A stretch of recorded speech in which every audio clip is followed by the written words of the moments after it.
How to sign up and set up Filmmaker Pro.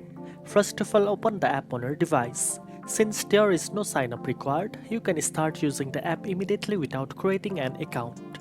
Next, explore the app interface to get familiar with its features, including adding videos, photos, text, music, stickers, and transitions. You can start a new project by tapping the New Project button, selecting the media you want to edit, and adding it to your timeline.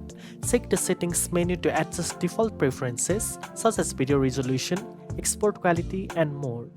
You are all set to start editing your videos right away.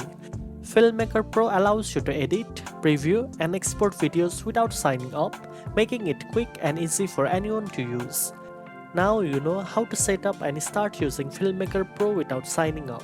If you found this tutorial helpful, don't forget to like, share, and subscribe for more video editing tips. Thanks for watching, and I'll see you in the next one.